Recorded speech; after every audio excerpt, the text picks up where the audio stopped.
Greeting everyone. Class 9 का next chapter force and low motion. आज हम बच्चों इस वीडियो के अंदर नेक्स्ट चैप्टर की बात करेंगे। जो नेक्स्ट चैप्टर बच्चों हमारा है force and low motion. Motion के बारे में हम पहले पढ़ चुके हैं। अब मोशन से रिलेटेड कुछ लॉज भी हैं और इस चैप्टर के अंदर हम साथ साथ फोर्स के बारे में पढ़ेंगे। ठीक है, तो सबसे पहले डिस्कस कर लेते हैं बच्चों यहाँ पे जो हमारा चैप्टर है जिसका नाम है force and low motion. Low motion के बारे में बाद में पढ़ेंगे। सबसे पहले हम डिस्कस करेंगे बच्चों चैप्टर की हेडलाइन। चैप्टर के अंदर मतलब कॉन्सेप्ट मैपिंग पे जाएंगे। पहले हम कॉन्सेप्ट मैपिंग में आप देख रहे होंगे बच्चों, ये ध्यान से देख लो कि जो कॉन्सेप्ट मैपिंग है उसके अंदर फोर्स एंड लो मोशन है। ठीक है, जो आपको यहाँ क्लियर दिखाई दे रहा होगा आपको, ये वाला क्वेश्चन जो चैप्टर है फोर्स एंड लो मोशन है उसके अंदर क्या आएगा बच्चों। सबसे पहले हम क्या करें, पहले फोर्स के बारे में पढ़ेंगे यहाँ पे।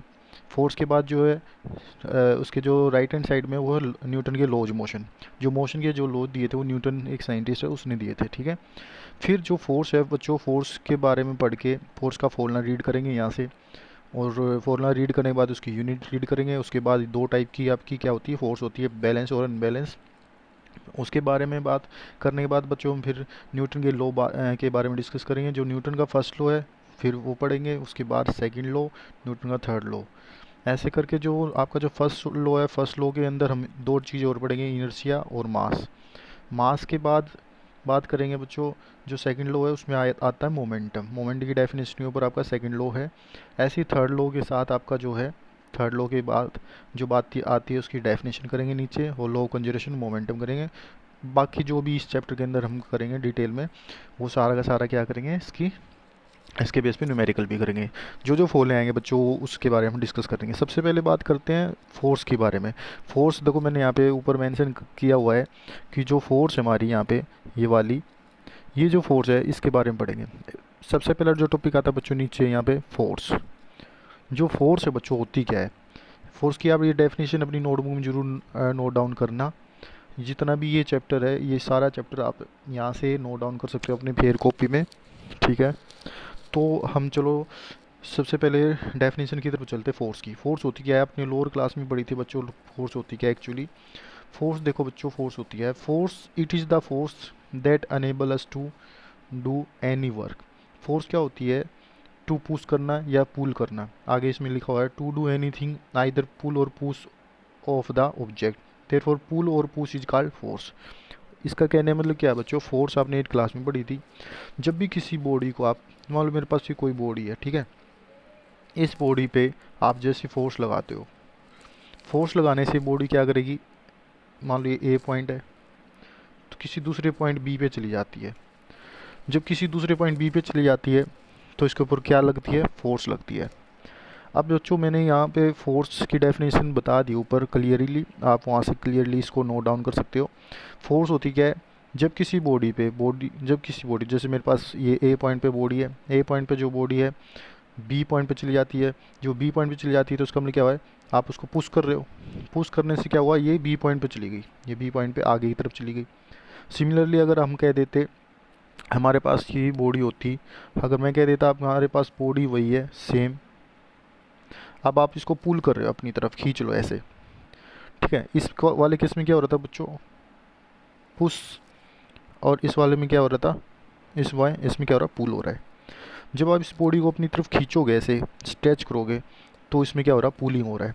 इसका मतलब क्या हुआ बच्चों, जब भी फोर्स लगती है, फोर्स के लगने से या तो बॉडी की क्या हो रही है, चेंज हो रही ना, बॉडी कॉन्फ़िगरेशन में क्या हो रहा है, चेंज हो रहा है। फोर्स के लगने से कुछ ना कुछ वर्क भी होगा।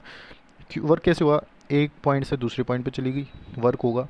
जब भी कोई बॉडी अपना डिस्प्लेसमेंट करती है, डिस्प्लेसमेंट मैंने आपको बता दिया था, फोर्स तब लगती है बच्चों जब कोई बॉडी अपनी डिस्प्लेसमेंट करती है। जैसे यहाँ पे ए से बी पॉइंट पे डिस्प्लेसमेंट हो रहा है, जब ए से बी पॉइंट पे डिस्प्लेसमेंट हुआ तो पुश हुआ है, क्योंकि आपने इधर से धक्का दिया, इसको पुश किया है, पुश करने से ए से बी की तरफ गया है। तो कहने का मतलब क्या बच्चों, फोर्स होती क्या है, फोर्स जब भी किसी बॉडी पे लगती है, फोर्स होता है एक वर्क तरह, वर्क होता है। वर्क कैसे होता है बच्चों, क्योंकि आपने जैसे फोर्स लगाई है तो इसका कोई डिस्प्लेसमेंट हुआ है, डिस्प्लेसमेंट हुआ है तो इसका वर्क भी हुआ है। जब डिस्प्लेसमेंट नहीं होगा तो वर्क नहीं होगा। बात करते पुल, आपने यहाँ पे पुल भी किया था, जब आप इस बॉडी को पुल कर रहे थे तो पुल करने से भी फोर्स लगी थी, आपने पुल करने से भी फोर्स, इस पर फोर्स लगाई है। तो ओवरऑल देखा जाए तो फोर्स होती क्या है बच्चा, फोर्स होता है to pull or push of an object जिसकी वजह से इसकी कॉन्फ़िगरेशन में क्या आ जाए, चेंज आ जाए। क्या आ जाए, चेंज आ जाए। चेंज आ जाता है बच्चों, चेंज। ठीक है, तो कॉन्फ़िगरेशन में जो चेंज आता है बच्चों उसको हम क्या कहते हैं, जो कॉन्फ़िगरेशन में चेंज आता है उसको हम क्या कहते हैं, वो हमारी फोर्स कहलाती है। तो ये तो था बच्चों हमारा इस पूरे चैप्टर के अंदर ओवरऑल डिस्कशन कि हम इस चैप्टर के अंदर पढ़ेंगे क्या, हम फोर्स के बारे में और लो मोशन के बारे में पूरी तरह से इसमें डिटेल में पढ़ेंगे। नाउ हम चलते हैं नेक्स्ट पॉइंट पे। ओके बच्चों, जो अब हमारा जो नेक्स्ट पॉइंट है उसका एग्जांपल है यहाँ पे ऊपर, आप ये एग्जांपल भी नोट करना। यहाँ पे साफ साफ मैंने ऊपर नोट, ये जो मैंने यहाँ से अंडरलाइन किए ये वाले आप एग्जांपल नोट कर सकते हो फोर्स के। फर्स्ट एग्जांपल क्या है, to open a door either we push or pull it. इसमें कहना मतलब क्या है कि जब हम किसी दरवाजे को ओपन करते हैं तो या तो उसको पुश करते हैं या पुल करते हो। आप डेली अपने घर में अपने दरवाजे को ओपन भी करते हो।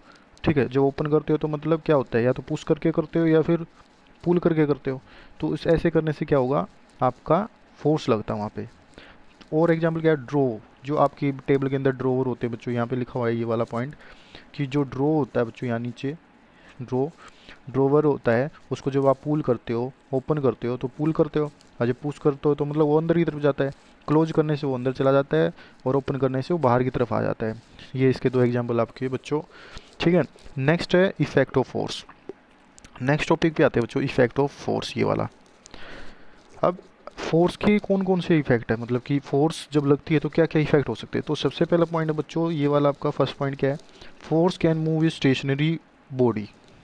Force can move a stationary body और ऑब्जेक्ट। फोर्स जो होती है बच्चों, फोर्स वो क्या करती है, स्टेशनरी बॉडी को या स्टेशनरी ऑब्जेक्ट को मूव करा सकती है। पहला पॉइंट कैसे, सपोज हमारे पास ये कोई फुटबॉल है। ठीक है, ये ग्राउंड पे रखी हुई है ऐसे, ये ग्राउंड है हमारी। इस ग्राउंड के ऊपर जैसे ही आप फोर्स लगाते हो ऐसे, फोर्स के लगने से ये क्या करेगी, मोशन में आ जाएगी, या आगे की तरफ जाएगी, या आ जाएगी मोशन में। ठीक है, ये मोशन में आ जाएगी बच्चों, ये आगे जाके मोशन में आएगी। तो उससे क्या होगा, इसका डिस्प्लेसमेंट होएगा। ये ए पॉइंट से हम मान लेते हैं किसी दूसरे पॉइंट पे चली जाती है, यहाँ पे बी पॉइंट पे, ये बी पॉइंट पे आ जाती है ऐसे। ठीक है, जब फोर्स लगेगी इस पे, पहले तो किस पे थी, पहले थी रेस्ट पोजीशन पे, ये थी रेस्ट। जब ये रेस्ट थी बच्चों, रेस्ट से पहले इसके ऊपर आपने कोई फोर्स नहीं लगाई थी। और जैसे ही आपने इसके ऊपर फोर्स लगा दी, रेस्ट पोजीशन से किस में आ जाएगी ये, मोशन में। जैसे आप यहाँ से फोर्स लगाओ, फोर्स कैसे लगाओ, किक लगा दो उस पर। जैसे इस फुटबॉल पे किक लगाएंगे, इस फुटबॉल पे किक लगाने से क्या होगी, ये फुटबॉल ए पोजीशन से बी पॉइंट की तरफ चली जाएगी। इसका मतलब क्या है, इसका डिस्प्लेसमेंट हुआ। तो इससे क्या पता चला, फर्स्ट पॉइंट हमारा क्लियर हो गया है क्या, कि जब फोर्स किसी स्टेशनरी, ये क्या थी स्टेशनरी, रेस्ट पे रखी हुई थी ये बॉडी, जब किसी रेस्ट बॉडी पे ये फोर्स लगती है तो उसके लगने से ये ए पॉइंट से बी पॉइंट की तरफ मूव कर जाती है। इसका एग्जाम्पल भी इसमें साथ साथ लिखा हुआ है बच्चों। एग्जाम्पल पढ़ लेते हैं हम, एग्जाम्पल क्या है। एग्जाम्पल में लिखा है, a football can be set to move by kicking it or by applying a force. कह रहा है कि जो मैंने भी आपको एग्जांपल दिया था, ये फुटबॉल है हमारे पास, अगर हम इसको किक लगा देते तो एक पॉइंट से दूसरे पॉइंट पे क्या कर जाती है, मूव कर जाती है। इसके मूव करने से मतलब क्या हुआ, जो स्टेशनरी फुटबॉल थी वो मोशन में आ गई।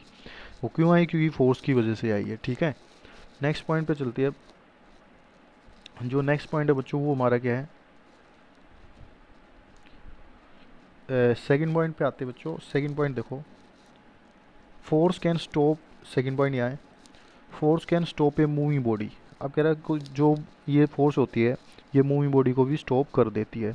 मूविंग बॉडी को स्टॉप कैसे कर देती है बच्चों, आपके पास जैसे इसी फुटबॉल का एग्जांपल ले लेते हैं हम, सेम यही ले लेते हैं। हमारे पास ये फुटबॉल थी, अगर हम मान लेते ये मोशन में थी। अब अगर ये मोशन में है बच्चों, अगर ये आ जाए मोशन में, आगे आगे आपने इसको अपने पैर से रोक लिया, जैसे आगे जाएगी ये, आगे जाने के बाद क्या हो जाएगी, ये मोशन से रेस्ट में आ जाएगी। क्यों, क्योंकि आपने इसको रोक लिया। अगर आप इसको स्टॉप कर देते हो, मोशन में है, मोशन में चलती हुई फुटबॉल के आगे अगर आप अपना पैर रख दो या कोई एक्सटर्नल फोर्स लगा दो तो ये फुटबॉल रुक जाती है इजली। इसका मतलब क्या हुआ कि फोर्स के लगने से बॉडी रुक भी जाती है। उसके बाद बच्चों क्या करते हैं, नेक्स्ट पॉइंट, सेकंड पॉइंट हमारा हो गया। थर्ड पॉइंट पे आते हैं, force can change the direction of a moving object. Force के लगने से क्या होता है बच्चों, जो बॉडी की है, जो ऑब्जेक्ट है, उसकी डायरेक्शन में चेंज आ जाता है। जैसे आप फोर्स लगाते हो किसी बॉडी पे तो उसकी डायरेक्शन में भी चेंज आ जाता है। जैसे इसमें एग्जांपल दिया हुआ है, बाय मूविंग हैंडल।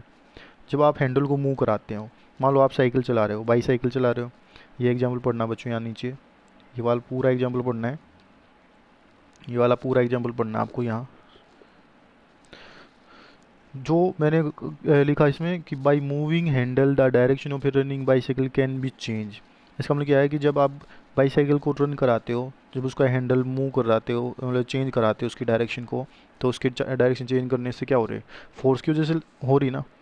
जब आप बाईसाइकिल चलाते हो तो उसका हैंडल कभी लेफ्ट कभी राइट इस तरह से टर्न करते हो, उसके टर्न करने से क्या हो रही है, उसकी डायरेक्शन चेंज हो रही है। डायरेक्शन चेंज होने का मतलब क्या हो रहा है बच्चों, डायरेक्शन चेंज होने का मतलब ये है कि आपकी बॉडी की डायरेक्शन चेंज हो रही है, किसकी वजह से, फोर्स की वजह से। आगे बात करते हैं, similarly by moving steering and the direction of A running vehicle is change. इसी तरह से आप मान लो कि आप गाड़ी चला रहे हो तो उसका जो स्टेयरिंग है, जो स्टेयरिंग है बच्चों, ये नीचे ये वाली लाइन, इसमें देखो क्या है, जो similarly by moving steering the direction of A running vehicle is change. जब आप कोई भी व्हीकल चला रहे होते हो, उसका स्टेयरिंग को जो आप लेफ्ट राइट जैसे भी रोटेट कराते हो, एंटी क्लॉकवाइज या क्लॉकवाइज में रोटेट कराते हो, तो उसके रोटेशन की वजह से उसकी डायरेक्शन चेंज हो जाती है गाड़ी की। ये थे 3 पॉइंट बच्चों। ये पॉइंट आपने 8th क्लास में पढ़े थे बच्चों, आपने 8th क्लास में सारे के सारे पॉइंट पढ़े हुए हैं। अगर आपको डाउट लगता है तो आप 8th क्लास की बुक भी उठा सकते हो, उस 8th क्लास के अंदर भी आपने सारे पॉइंट पढ़े हुए हैं। तो बात करते हैं बच्चों अब फोर्थ पॉइंट की। फोर्थ पॉइंट पे आ जाते हैं, force can change the speed of a moving object. Force की वजह से मूविंग ऑब्जेक्ट की स्पीड भी चेंज हो जाती है।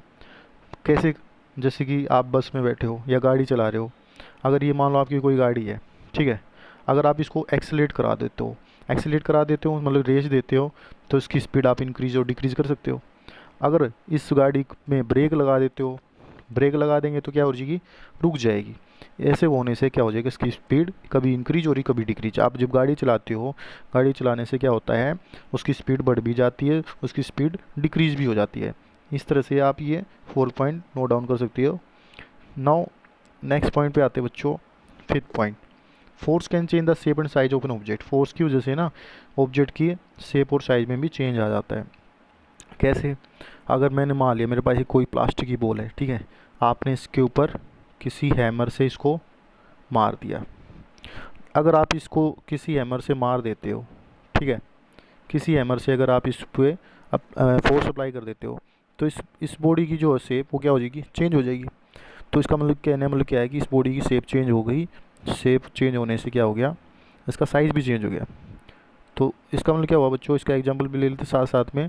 Force can change the shape and size of an object, for example by hammering a block of metal can be turn into a thin sheet. आप किसी हैमर से जब एक मेटल के ब्लॉक को आप टर्न कर देते हो थिन शीट के अंदर, जैसे लोहार होते हैं, ठीक है, वो क्या करते हैं, मेटल की शीट को वो हैमर से मार मार के तो पतली पतली उसकी चादर बना देते हैं, ठीक है, उसको अलग अलग साइज शेप में कन्वर्ट कर देते हैं। तो ये क्या है, ये फोर्स की वजह से हो रहा है सब कुछ, फोर्स की वजह से आपकी शेप और साइज चेंज हो रहा है। इसी तरह से इसमें, ये तो एक फर्स्ट एग्जांपल था बाई हैमरिंग। नेक्स्ट एग्जांपल ये लास्ट लाइन में, ये last example, by hammering a stone can be broken into pieces. जब आप किसी स्टोन को तोड़ते हो हैमर के साथ तो छोटे छोटे उसके पीस बन जाते हैं। मान लो आपने ये मेरे पास कोई स्टोन है बड़ा, जब आप इसको तोड़ दोगे इसके छोटे छोटे छोटे छोटे क्या बन जाएंगे, पीस बन जाएंगे इस तरह से। तो ये क्या है आपका एग्जाम्पल है बच्चों, ठीक है। उसके बाद आती है बात, force are mainly of 2 types. Force जो होती है बच्चों 2 टाइप्स की होती है, बैलेंस फोर्स और एक होती है अनबैलेंस फोर्स। अब बात करते हैं बैलेंस फोर्स कौन सी होती है, पहले बैलेंस और अनबैलेंस होगी। बात करें पहले बैलेंस फोर्स की। If the resultant of applied force is equal to 0 it is called balance force. ये कह रहा है, अगर इसने क्या बताया इसमें बता ध्यान से देखना, if the resultant of applied force is equal to 0 it is called balance force. ये कह रहा है अगर आपने किसी बॉडी के ऊपर फोर्स अप्लाई कर दी और उसका जो रिजल्टेंट फोर्स को हो जाएगा, अगर वो 0 हो जाए तो वो बैलेंस फोर्स कहलाती है। एग्जाम्पल, जैसे कि ये एग्जांपल है, ये इन द टग, ये एग्जांपल पढ़ना बच्चों ध्यान से, इस एग्जांपल को पढ़ेंगे। In the in the tug of war, if both team apply similar magnitude of force in opposite direction, a rope does not move in either side. This happens because of balance force, in which resultant of applied force become zero. ये कह रहा है हमारे पास, ये activity करके दिखा लेते हैं एक बार। ये कह रहा है कि हमारे पास ना रस्सी है, ठीक है, इस टाइप की कोई रस्सी है, एक तरफ से एक टीम इसको खींच रही है, दूसरी तरफ से दूसरी टीम इसको खींच रही है। अगर इधर से जो फोर्स लग रही है और इधर से जो फोर्स लग रही है वो इक्वल हो जाए तो ये रस्सी यहाँ से हिलेगी नहीं, ठीक है। ये भी उतनी फोर्स लगाए और ये भी उतनी फोर्स लगाए, दोनों अगर इक्वल फोर्स लगा दे तो इससे क्या होगा, ना तो ये रस्सी उधर जाएगी ना ही ये रस्सी उधर जाएगी। इसका मतलब कहने मतलब क्या है कि आपके पास अगर कोई रोप है बच्चों, तो आप उसका क्या कर सकते हो, उसको दोनों तरफ से बैलेंस कर सकते हो। तो इस पर लगने वाली जो टोटल फोर्स होगी बच्चों, the resultant of applied force is equal to zero, it is called balance force. तो इसको हम बैलेंस फोर्स बोलते हैं। इसका एग्जांपल आपको मैंने बता दिया। नेक्स्ट पॉइंट पे आते हैं। नेक्स्ट पॉइंट देखो, नेक्स्ट पॉइंट यहाँ पे है, balance force do not cause any change of state of an object. Balance force are equal magnitude and opposite direction. Balance force कहता है कभी भी उसकी स्टेट में, बॉडी की स्टेट में कभी भी चेंज नहीं लाता। जब भी किसी बॉडी पे अगर बैलेंस फोर्स लगती है तो उसके अंदर कोई चेंज नहीं आता बच्चों, ठीक है। कहने वाला क्या है, जो फोर्स बैलेंस फोर्स होती है वो मैग्नीट्यूड में इक्वल और अपोजिट होती है। अब बैलेंस फोर्स, नेक्स्ट पॉइंट है बैलेंस फोर्स, ये वाला next point, balance force can change the shape and size of an object. For example when force are applied from both end side of balloon, the size and shape of balloon change. अगर balance force जो होती है वो shape size की, object की जो shape size होती है बच्चों उसको तो चेंज कर देता है, लेकिन ऑब्जेक्ट का जो शेप साइज होता है उसको तो चेंज कर देता है, लेकिन बच्चों जो आपका स्टेट होता है ऑब्जेक्ट का, यहाँ पे मेंशन किया हुआ है, जो स्टेट होता है उसको चेंज नहीं कर पाता। लेकिन जो आपकी ये वाली है शेप और साइज होता है ऑब्जेक्ट का, वो क्या हो जाता है, चेंज हो जाता है, ठीक है। इसका मतलब क्या हुआ, जैसे बैलून है, यहाँ पे बैलून की बात हुई है। बैलून को ये कह रहा है अगर हम दोनों तरफ से क्या करते, प्रेस करते, अगर हमारे पास मान लो ये बैलून है, ठीक है, अगर ये बैलून है, इस बैलून को अगर हम इस वाली साइड से और उतना ही अपोजिट साइड से इसके, अगर हम क्या करें, इस वाले बैलून को हम क्या करें बच्चों, इस वाले बैलून को अगर हम इस वाली साइड से या ऐसे कर लेते, ऊपर वाली साइड से और नीचे वाली साइड से, अगर हम इसको क्या करें, इक्वली फोर्स लगा के प्रेस कर दें, इक्वल फोर्स के साथ अगर हम इसको प्रेस कर देते हैं तो क्या हो जाएगा, दोनों तरफ से इक्वल फोर्स के साथ ये क्या हो जाएगा, प्रेस हो जाएगा। इसका मतलब क्या हुआ, हमारा जो फोर्स लग रहा है ये बैलेंस फोर्स लग रहा है, क्योंकि दोनों साइड से, यहाँ से भी इक्वल लग रहा है और नीचे से उतना ही लग रहा है। दोनों तरफ से इक्वल लगने की वजह से इसकी शेप में या साइज में क्या आ जाएगा, चेंज आ जाएगा। तो ये थी बैलेंस फोर्स का एग्जाम्पल बच्चों। अब बात करते हैं, ये आपके सारे पॉइंट क्लियर हो गए होंगे, मैं आई वो होप आपको ये समझ में आया होगा चैप्टर, ठीक है। ये चैप्टर आपने बच्चों फोर्स के बारे में कम्प्लीटली 8th क्लास में पढ़ा था। ये सारी चीज़ें आपने वहाँ पे पढ़ाई थी, मैंने आपको वहाँ पे भी पढ़ाई थी, इफेक्ट ऑफ फोर्स, ठीक है, बैलेंस अनबैलेंस, ये 2 टाइप की आई थी वहाँ पे। आप सब कुछ जो भी इसमें नोट्स, ये एक तरह से आपके कॉपी में नोट्स हैं बच्चों, ये आप नोट कर सकते हो। ये सारे के सारे पॉइंट जितने मैंने आपको बताए हैं सभी पॉइंट्स को आप अपनी नोट में, फिर नोटबुक में ज़रूर नोट डाउन करें। अब हम नेक्स्ट पे टॉपिक की तरफ चलते हैं बच्चों। ओके ओके बच्चों, हम ना अब क्या करते हैं, मैंने आपको फोर्स के बारे में अच्छे से बता दिया, ठीक है। बात करते हैं फोर्स का फॉर्मूला क्या होता है। फोर्स को हम किससे रिप्रेजेंट करते हैं, एफ से रिप्रेजेंट करते हैं। फोर्स कैसी क्वांटिटी होती है, ये वेक्टर क्वांटिटी होती है बच्चों, वेक्टर लिख लेना इसको कि ये वेक्टर क्वांटिटी होती है, ये वेक्टर क्वांटिटी होती है। फोर्स का फॉर्मूला लिख देता हूँ मैं बच्चों। फोर्स का फॉर्मूला होता है मास multiply by acceleration.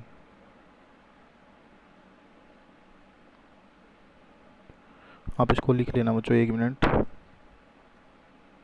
Mass multiply by acceleration, ठीक है, मास इंटू में एक्सेलरेशन।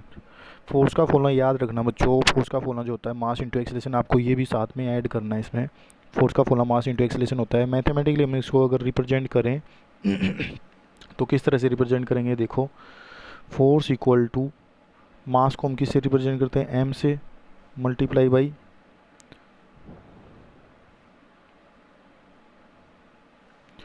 देखो फोर्स को हम किससे रिप्रेजेंट करते हैं, फोर्स इक्वल टू मास को हम एम से रिप्रेजेंट करते हैं, एक्सेलेरेशन को हम ए से रिप्रेजेंट करते हैं। तो मास इंटू एक्सेलेरेशन, ये फॉर्मूला आप बच्चों याद रखना, ये फॉर्मूला बहुत ही इंपॉर्टेंट है, इसके बेस पे न्यूमेरिकल निकाल लेंगे। एक्सेलेरेशन का फॉर्मूला मैंने आपको बता दिया था। एक्सेलेरेशन का फॉर्मूला क्या आया था हमारे पास, a equal to v minus u upon में टी, ये मैंने आपको बताया था पहले।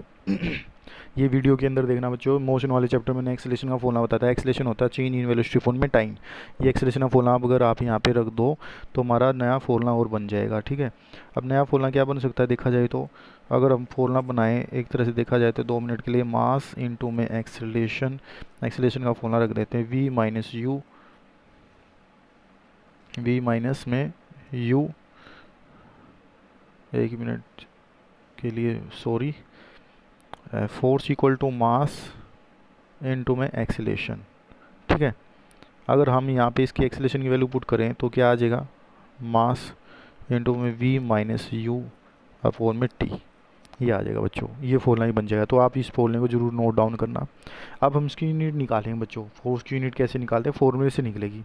तो आप साथ साथ वो भी याद रखना, फोर्स की यूनिट निकालनी तो आप किस तरह से निकालोगे। ओके बच्चों देखो ध्यान से, फोर्स का फॉर्मूला मैंने बताया था क्या, मास इनटू एक्सेलेरेशन। अब बच्चों यहाँ पे यूनिट करेंगे, यूनिट यूनिट निकालेंगे, यूनिट इसकी यूनिट कैसे निकालेंगे, देखो यूनिट्स, फोर्स की यूनिट्स निकालते हैं। मास की यूनिट मैंने बताई थी क्या, केजी, एक्सेलेरेशन क्या बताई थी, मीटर पर सेकंड स्क्वायर, ये मैंने एक्सेलेरेशन की यूनिट बताई थी, kilogram metre per second square. अब इसको हम बोलते क्या हैं, इसको बोलते हैं 1 न्यूटन, क्योंकि जो फोर्स की जो यूनिट दी थी बच्चों वो न्यूटन ने दी थी। तो आप लिख सकते हो यहाँ पे जो यूनिट होती है वो, अगर आपसे क्वेश्चन पूछ लिया जाए what is the unit of the force, तो फोर्स की जो यूनिट होती है वो न्यूटन होती है बच्चों, न्यूटन। एन का मतलब क्या होता है यहाँ पे, न्यूटन, एन का मतलब क्या है यहाँ, न्यूटन। न्यूटन एक साइंटिस्ट का नाम है, ठीक है, उसने ये नाम दिया था, ठीक है। अब बात करते हैं बच्चों इसकी 1 न्यूटन की वैल्यू कितनी होती है, 1 न्यूटन आप लिख सकते हो, 1 न्यूटन की वैल्यू क्या हो जाएगी यहाँ से, 1 newton equal to 1 kg metre per second square,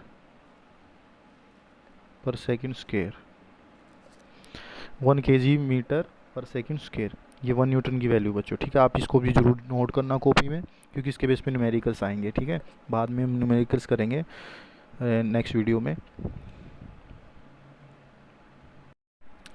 तो बच्चों मैं ना आपको एक बार बैलेंस फोर्स के बारे में दोबारा बता देता हूँ, अगर आपको क्लियर नहीं हुआ है बैलेंस फोर्स कौन सी फोर्स होती है, तो आप इसको जरूर रीड कर लेना एक बार, बैलेंस फोर्स को अच्छे से पढ़ लेना यहाँ से। बैलेंस फोर्स का कहने का मतलब क्या है कि ये कह रहा है जो आपका रिजल्ट नहीं, ये वाली लाइन आपको पढ़नी है, जो अप्लाइड फोर्स है अगर वो उनका रिजल्टेंट जीरो हो जाए, कैसे, मेरे पास ये कोई बॉक्स है बच्चों, ठीक है, ध्यान से देखना, ये ग्राउंड पे रखा हुआ है, इस पर आपने ऊपर से भी फोर्स लगा दी, राइट साइड से भी लगा दी, लेफ़्ट साइड से भी, इसका जो वेट होता है बच्चों, सारी जो चीज़ें होती है वो ग्राउंड क्या करता है, अपनी तरफ अट्रैक्ट करता है। तो वेट का जो फॉर्मूला होता है बच्चों वो होता है एम इंटू जी, एम इंटू जी। अब ये एम क्या है, एम को यहाँ पे बोलते हैं मास, क्या बोलते हैं, मास, और जी क्या होती है, जी होती है ग्रेविटी, जी होती है ग्रेविटी। एम मास होता है, जी ग्रेविटी होता है बच्चों, ठीक है।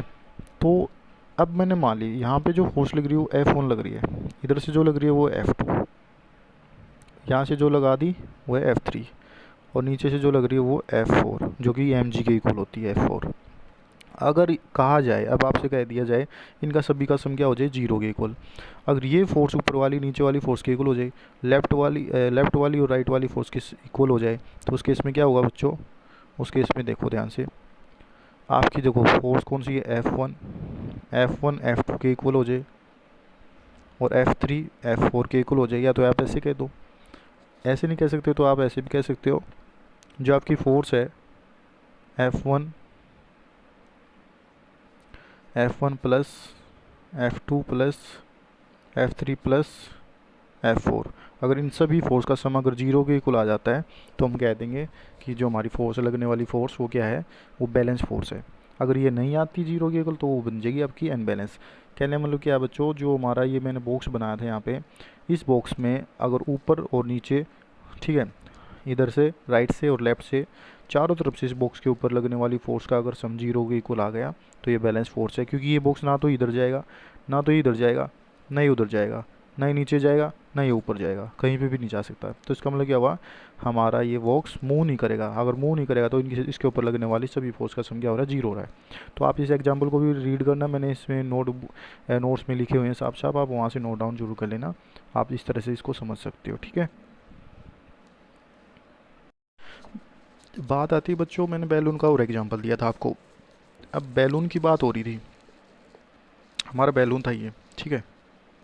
इस बैलून के ऊपर अगर मैंने फोर्स लगा दी ऊपर से और सेम फोर्स लगा दी मैंने नीचे से, अगर ऊपर से लगने वाली फोर्स और नीचे से लगने वाली फोर्स, अगर दोनों फोर्स हमारी इक्वल हो जाए, आपने जितनी फोर्स इधर से लगाई, मान लो ऊपर से आपने 2 न्यूटन की फोर्स लगा दी, नीचे से भी आपने कितनी न्यूटन की लगा दी, 2 न्यूटन की फोर्स लगा दी, ठीक है। आपने ऊपर से भी 2 न्यूटन की फोर्स लगाई, नीचे से भी 2 न्यूटन की फोर्स लगाई। ऐसे फोर्स लगाने से क्या होगा, इसकी शेप क्या हो जाएगी, दोनों तरफ से कंप्रेस हो जाएगी। ये जैसे पैराबोला एक टाइप का दिखाई दे रहा है ना, फिर बाद में आपको किस टाइप का दिखाई देगा, ये क्या पता आपको ऐसे दिखाई देने लग जाए, फ्लैटन, ठीक है। ये क्या हो जाएगा, अंदर से बीच से क्या हो जाएगा, श्रिंक हो जाएगा। आपने फोर्स लगाई थी नीचे से ऐसे ऊपर की तरफ, तो बीच से क्या हो जाएगा, अब ये श्रिंक हो जाएगा। अब देखो मैं क्या बताना चाहता हूँ यहाँ पे कि बैलेंस फोर्स जैसे आपने इसके ऊपर लगाई है, इसके लगाने से इसकी बॉडी की शेप इस तरह से चेंज हो जाती है। ऐसे चेंज होने से क्या हुआ, ऊपर से फोर्स लगाई, नीचे से भी लगाई, श्रिंक हो गई, कैसा बना, ऐसा बना, ऐसे दिखाई देने लगा। इसका मतलब क्या हुआ, इसकी शेप और साइज़ क्या हो रही है, चेंज हो रही है। इसकी शेप और साइज़ क्या हो रही है, चेंज। ये पहले कैसा था और बाद में कैसा हो गया, इसका मतलब क्या हुआ, चेंज आ गया इसकी शेप में। इसमें क्या आया, चेंज। चेंज कैसा आया, ऐसा आया, ठीक है। तो ये जो चेंज आया किस में आया, इसकी शेप और साइज़ में चेंज आया है, शेप और साइज़ में चेंज आया है, ठीक है। तो बच्चों मैंने इस चैप्टर के अंदर आपको कम्प्लीटली फोर्स के बारे में बता दिया है। तो पहला पॉइंट आप ये नोट कर लेना, ठीक है। पहला पॉइंट क्या नोट करोगे बच्चों आप, फर्स्ट पॉइंट है फोर्स, सेकंड पॉइंट क्या इसके टाइप्स, थर्ड पॉइंट क्या था इसके इफ़ेक्ट्स, ये जरूर पढ़ना बच्चों, ठीक है। तीनों चीज़ें, टाइप्स मैंने एक टाइप कराई है अभी आपको खाली, बाद में करेंगे हम इसके इफ़ेक्ट्स।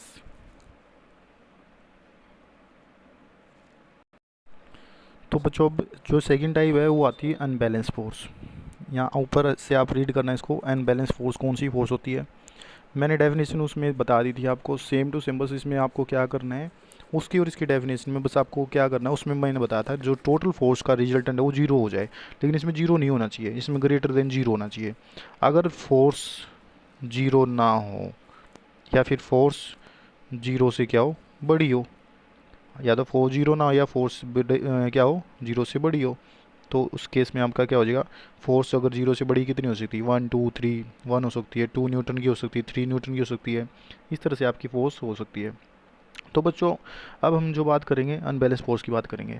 ये कह रहा है अगर टोटल फोर्स लगने वाली, जो टोटल फोर्स है अगर बॉडी के ऊपर टोटल लगने वाली फोर्स अगर जीरो की इक्वल ना हो तो उसे हम क्या कहते हैं, अनबैलेंस फोर्स कहते हैं। अनबैलेंस फोर्स से क्या क्या हो सकता है, नेक्स्ट पॉइंट है, नेक्स्ट पॉइंट में चलते हैं। अगर अनबैलेंस फोर्स से क्या क्या हो सकता है, देखो move stationary object first point है। जो आपकी स्टेशनरी ऑब्जेक्ट हो क्या हो सकती है, मूव हो सकती है। जैसे मैंने एग्जांपल दिया था, अब ये बॉक्स का ही एग्जांपल ले लेते हैं। अगर आपने इसके ऊपर फोर्स लगा दी इधर से 2 न्यूटन की, और आपने इधर से लगा दी 1 न्यूटन की, ठीक है। अगर आप इधर से ज़्यादा फोर्स लगाओगे तो ये बॉक्स किधर जाएगा, आगे की तरफ जाएगा। तो इसका मतलब क्या होगा, ये किस में आ गया, स्टेशनरी था ना, मूव करने लग जाता है, मतलब स्टेशनरी से किस में आया, मोशन में आया। तो इसने क्या कर दिया, स्टेशनरी बॉक्स को मोशन में ला दिया इधर जाके। इसका मतलब क्या हुआ, फर्स्ट पॉइंट क्लियर हो गया होगा आपको कि फोर्स के लगने से ये कौन सी फोर्स है, एक तरह से अनबैलेंस फोर्स है। जब 2 न्यूटन की फोर्स इधर से लगा रहे थे 1 न्यूटन की, ऐसे लगने से क्या हो रहा था, इधर से ज़्यादा फोर्स लग रही है, इधर से कम, तो ये बॉक्स इधर जाएगा या आगे की तरफ जाएगा। सिमिलरली अगर हम दूसरा एग्जाम्पल लें, हम बॉक्स ले लेते सेम। फोर्स अगर आपने लगा दी इधर से 10 न्यूटन की, आपने इधर से लगा दी 20 न्यूटन की। अब फोर्स की इधर वाली ज़्यादा है, इधर वाली ज़्यादा है, इधर वाली फोर्स ज़्यादा है, इधर वाली क्या कम है, तो मतलब कि 20 न्यूटन की फोर्स ज़्यादा लग रही, तो ये बॉक्स किधर जाएगा, अब की बार लेफ्ट साइड जाएगा, लेफ्ट साइड। तो फिर से क्या हो रहा है, अनबैलेंस फोर्स है। कहने का मतलब क्या है, ये स्टेशनरी था, स्टेशनरी को किस में ला दिया, मोशन में ला दिया। मोशन में लाने से क्या हो गया, ये मूव करने लग जाएगा। ठीक है, ये आपका फर्स्ट पॉइंट था बच्चों, क्लियर हो गया। आई होप आपको ये क्लियर हुआ होगा। अब नेक्स्ट पॉइंट की तरफ चलते हैं, increase the speed of A, next point है यहाँ पे, नेक्स्ट पॉइंट है increase the speed of a moving object. जो मूविंग ऑब्जेक्ट है उसकी स्पीड को ये क्या कर देता है, उसको मूविंग ऑब्जेक्ट की स्पीड को ये इंक्रीज कर देता है। कैसे, देखो देख हम क्या कर लेते हैं, देखो बच्चों ध्यान से देखना। मूविंग ऑब्जेक्ट लेंगे, मूविंग ऑब्जेक्ट, सपोज हमारे पास कोई भी ये बॉडी है, अगर आपने इसके ऊपर, ये फुटबॉल ले लेते हैं, ये क्या है, फुटबॉल। फुटबॉल है, फुटबॉल के ऊपर जैसे आप किक लगाओगे तो ये क्या करेगी, आगे की तरफ मोशन में आएगी। एक टाइम ऐसे आ जाएगा, ये एक पॉइंट पे आगे क्या हो जाएगी, रेस्ट पोजीशन पे आ जाएगी, रेस्ट, रुक जाएगी। आपने किक लगाई, जब फोर्स लगाई, मान लेते हैं 10 न्यूटन की फोर्स के साथ आपने किक लगाई, और जब रेस्ट पे आ जाएगी तो इसकी फोर्स कितनी हो जाएगी, जीरो हो जाएगी उस टाइम। तो इसका मतलब क्या हुआ, ये मोशन में आने के बाद, मोशन से किस में आई है, रेस्ट पे आ गई ना, तो इससे क्या हो रहा है, आप इसकी स्पीड को इंक्रीज डिक्रीज कर सकते हो ऐसे। अब एक एग्जाम्पल ले लेते हैं इसी का सेम, हम एक एग्जाम्पल से और क्लियर कर लेते हैं बच्चों। अगर आपके पास मान लो कोई गाड़ी है, ठीक है, आप किसी गाड़ी में बैठे हो, अब गाड़ी का जब एक्सीलेटर करते हो, एक्सीलेट करते हो, तो गाड़ी पहले मान लो आप जैसे स्टार्ट कर लेते हो, स्टार्ट करने से आपने मान लिया 10 मीटर पर सेकंड की स्पीड के साथ चला रहे हो, फिर धीरे धीरे आपने उसकी स्पीड बढ़ा दी 20 मीटर पर सेकंड, फिर आपने उसकी कर दी 30, फिर कर दी 40, फिर ब्रेक लगाते फिर वापस 30 कर दी, फिर 20 कर दी। इस तरह से क्या हो रही है, आपकी स्पीड इंक्रीज डिक्रीज हो रही है। अगर आप इसको इंक्रीज भी कर सकते हो, डिक्रीज भी कर सकते हो, तो किस तरह से करोगे, आपको या तो एक्सीलेटर दबाना पड़ेगा या फिर ब्रेक अप्लाई करने पड़ेंगे। आप इस बॉडी के ऊपर जैसे ही आप फोर्स लगाते हो, उसके फोर्स लगाने से, फोर्स कैसे लगाई आपने, एक्सीलेटर दबाया, एक्सीलेटर दबाने से क्या होगा कि इसमें क्या हो जाएगी, इसकी स्पीड बढ़ जाएगी। क्या पहले आपने की 10 थी स्पीड, फिर 20 हुई, फिर 30 हुई। अगर आपको इंक्रीज़ करना है तो एक्सीलेटर को बढ़ाते चले जाना, 40 हो जाएगी, 50 हो जाएगी, 60 हो जाएगी। इस तरह से आपका एक्सीलेटर से आपकी स्पीड इंक्रीज कर सकते हैं। तो ये कैसी फोर्स है, ये कौन सी फोर्स है, ये आपकी अनबैलेंस फोर्स है। अभी इसी तरह से अगर आपको इसकी स्पीड को डिक्रीज भी करना हो तो क्या करोगे, फिर आपको क्या करना पड़ेगा, इसमें ब्रेक लगाने पड़ेंगे। इस गाड़ी में जैसे ब्रेक लगा दोगे, तो मान लो ये 60 किलोमीटर पर आवर की स्पीड के साथ चल रही थी, फिर ब्रेक लगाते कितनी होगी, 50 हो जाएगी, धीरे धीरे 40 भी हो जाएगी, धीरे धीरे 20 भी हो जाएगी, 10 भी हो जाएगी, एक टाइम में ऐसे आ जाएगा 0 भी हो जाएगी। तो इसका मतलब क्या हुआ, आप इसकी स्पीड को डिक्रीज भी कर सकते हो, स्पीड को इंक्रीज भी कर सकते हो, डिक्रीज भी। आपके दोनों पॉइंट क्लियर हो गए हैं। स्टॉप भी कर सकते हो, स्टॉप कैसे कर सकते हो, स्टॉप का मतलब बिल्कुल जीरो पे आ जाए, अब ये जीरो पे आ जाएगी तो बिल्कुल स्टॉप हो जाएगी। ऐसे ही चेंज द, नेक्स्ट पॉइंट है change the shape and size of an object. Object का शेप और साइज भी चेंज कर सकते हो। तो अनबैलेंस फोर्स से मैं एग्जांपल बता चुका हूँ, ये आपकी ये सारे के सारे एग्जांपल पहले भी हो चुके हैं। आज से इस वीडियो में हम इतना ही करेंगे। जो नेक्स्ट टॉपिक है बच्चों वो है लॉज ऑफ मोशन, जो गैलीलियो ने दिए थे, ये हम नेक्स्ट वीडियो के अंदर करेंगे। आप यहाँ तक इसको ज़रूर मेंटेन करना अपनी फेयर नोटबुक में। Thank you and have a nice day.